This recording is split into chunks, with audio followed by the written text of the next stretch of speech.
Bien, dijimos que vamos a hablar de la ley de bosques. Esto aparentemente se va a empezar a tratar a partir de la primera semana de febrero en la legislatura de la provincia de Córdoba. Terminó con mucho ruido el año pasado. El gobierno provincial está, como se dice vulgarmente, entre las cuerdas. ¿Qué irá a pasar con todo esto? Hemos invitado a Aníbal Cuchetti, que es biólogo especialista en economía funcional y en biogeoquímica. ¿Dije bien? Sí, dije bien. ¿Cómo te va, Aníbal? Bien, ¿Cómo andás? muchas ¿Bien? gracias. ¿Qué es lo que se discute? Que el gobierno es tan resistente a modificar la ley. ¿Qué se va a discutir? Bueno, en primer medida a mí me gusta separar el tema en dos partes. Una parte que es el anteproyecto, que es el articulado de una nueva ley que se presenta a la legislatura, y otra parte no mucho menos importante es el armado del nuevo mapa de la ley de bosques, que es donde se visualiza el nuevo ordenamiento territorial que se pinta con estos famosos tres colores, verde, amarillo y rojo, los bosques nativos. Ahí te quiero interrumpir un minutito. Sí. Que se haga un mapa ahora que no queda nada, o queda poco. Sí. ¿Para qué sirve? Tiene mucho sentido. Primero, para que no terminen de limpiar todo. Exacto, para lo muy poco que nos queda, no se elimine por completo. Y segundo, la ley nacional, la 26.331, es de presupuestos mínimos. Entonces te impone lo mínimo que uno debe tener y de la mínima forma que uno debe manejar los bosques que tiene. Nosotros en Córdoba tenemos muy poco bosque conservado. Nos queda menos de un 5% de bosques muy conservados. Pero tenemos otras formas vegetales que están muy cercanas al bosque, que son bosques abiertos, matorrales con emergentes, que si uno les deja tiempo, hay trabajos científicos que demuestran que en menos de 30 años o en 30 años, esas formas vegetales pasan a ser bosques. Entonces, el espíritu de la ley nacional es mantengamos estas vegetaciones que sin mucha actividad podrían ser bosque para aumentar la superficie de bosque de las provincias y mejorar todos los beneficios que vienen por detrás de tener más bosque. Entonces, desde ese lado, ese es el espíritu de la ley nacional y es el espíritu que uno esperaría que una ley provincial, un articulado de ley, se respete. En la ley nacional se habla de la no regresividad. Entonces, uno no puede hacer un mapa, actualizar un mapa que tenga menor cantidad de bosque que un mapa anterior, porque se nos está diciendo que se desapareció. Aníbal, tal cual como está, ¿qué crees que encubre esta ley? Un acuerdo, como alguna vez dije en este programa, entre productores agropecuarios y gobierno provincial por, bueno, te subimos los impuestos, pero te libero algunas hectáreas más de bosque. Eso podría ser. Se dice que, obviamente, una nueva ley, a como esté el articulado nuevo, favorecería tener muchas menos hectáreas de bosque dentro de que estén bajo la normativa, la nueva normativa, y queden disponibles a la producción agropecuaria. Otra cuestión que viene por detrás es la revalorización de los lotes del campo. Claro. Hoy por hoy, una hectárea de bosque que está pintada de color rojo, donde uno puede hacer actividades agropecuarias, pero que sin desmonte y no al nivel de renta que les gustaría a algunos productores, tienen un valor mucho más bajo que la misma hectárea de bosque con color amarillo. Entonces, si nosotros hacemos un número rápido y pasamos de 2 millones de hectáreas en rojo a que quede solamente medio millón, estamos haciendo que 1,5 millones de hectáreas de bosque aumenten su valor. Y más o menos esa diferencia de precios son $300 por hectárea. Entonces estaremos hablando de algo así como de 420.000 millones de pesos. Es mucha plata. Es mucha plata que la gana el privado simplemente por un cambio de color de la ley de bosque, que lo hace el Ejecutivo, lo hace el gobierno provincial, de lo cual no recibe ningún beneficio, sino al contrario. Todos los costos de la actividad que se vayan a hacer ahí, todas las remediaciones ambientales por inundaciones, por falta de nutrientes del suelo, todo lo que tenga que remediar el Estado, es él el que tiene que poner el costo y no va a ser el privado.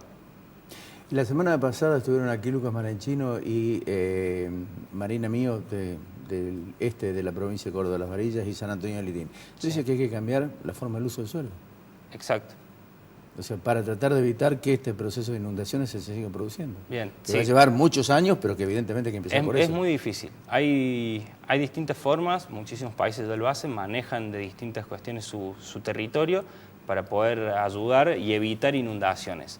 Las inundaciones es como si el suelo es como si fuese una maceta, donde obviamente si uno empieza a regar, y tiene un huequito abajo, si ese huequito se achica o no retiene el agua del Termina suelo tirando todo. y vuelca para todos lados el agua. Claro. Entonces, si nosotros pensamos en nuestra provincia como una maceta, tenemos que tratar de manejar nuestros distintos ambientes para que el agua que va entrando sea absorbida, sea evapotranspirada por las plantas y se acumule menos en el perfil del agua. Y esto se logra no solo teniendo un mejor manejo de las áreas donde ya hubo desmonte, sino también conservando y reforestando todas las cuencas altas, que es donde más se absorben las lluvias. ¿Por qué no entiende el gobierno esto? Yo creo que son Porque, a formas... ver, Gutiérrez acaba de decir que, Carlos Gutiérrez, el presidente del bloque de Unión por Córdoba, acaba de decir que si no hay consenso entre todos los bloques, la ley no sale. Esperemos que así sea, que se arme una ley en donde verdaderamente se haga participativa, donde se escuchen a todos los actores sociales, la gente que vive en el campo, que vive del monte, la gente que estudia el monte, y tenemos muchísima información en Córdoba de una universidad muy grande, con gente del CONICET que la estudia y sabe decirnos qué problemas podemos llegar a tener.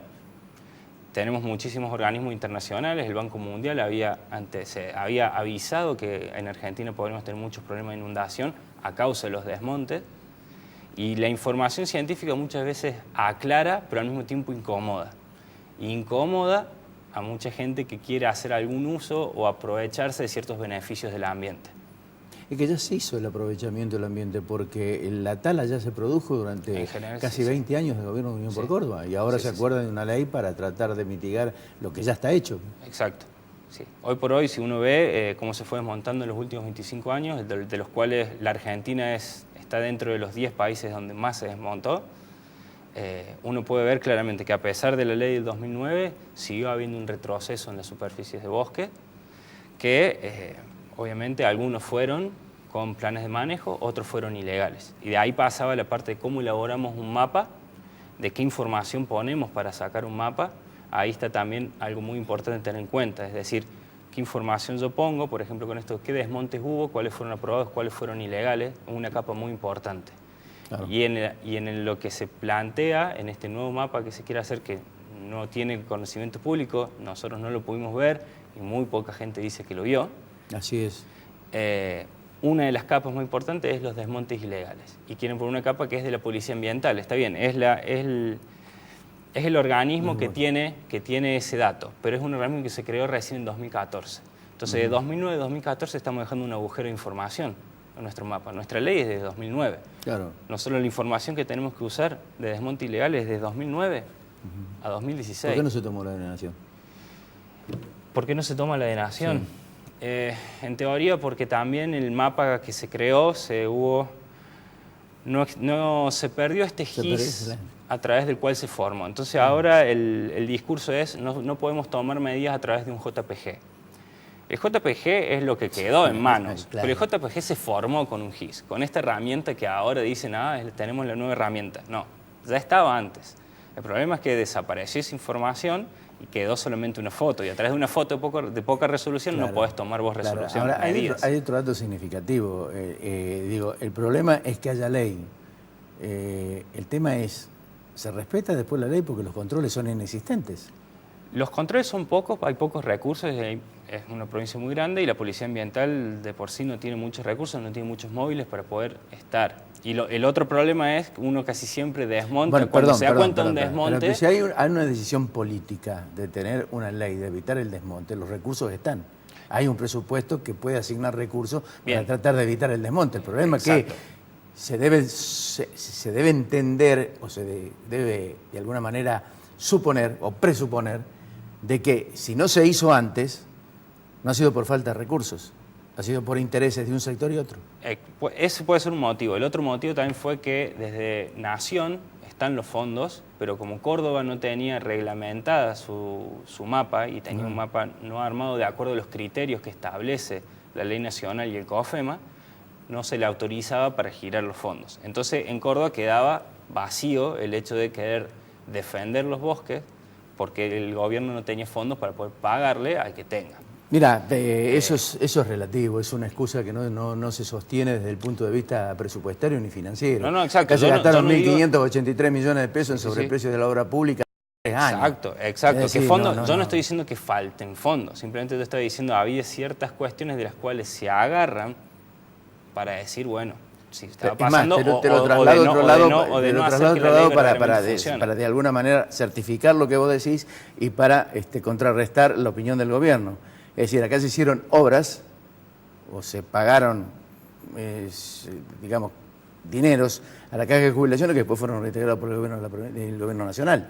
Exacto. Y se han hecho obras nacionales de las que se está pidiendo o la que ha ingresado dinero en respaldo precisamente de esas obras nacionales. Exacto. Es decir, por otro lado, más allá de los fondos, se haría muchísimo, pero de unos números muy grandes, no los tengo exactos, pero para el gobierno se ahorraría muchísima plata no tener que tener fondos para poder después hacer obras por las consecuencias de los desmontes. exactamente. Entonces al gobierno le conviene conservar lo que hay, el bosque que queda, fomentar para que ese bosque aumente y de esa forma todas las consecuencias del desmonte se van a ir reduciendo y no va a tener que invertir dinero en hacer nuevos puentes en las rutas, en arreglar todas las calles de los campos que se inundan, todas las ciudades que se están quebrando todas las casas porque las napas suben. Claro, las napas suben, se doblan todos los cimientos y se rompe todo. Entonces, le sería muchísimo más barato al gobierno cuidar y aumentar la superficie del bosque que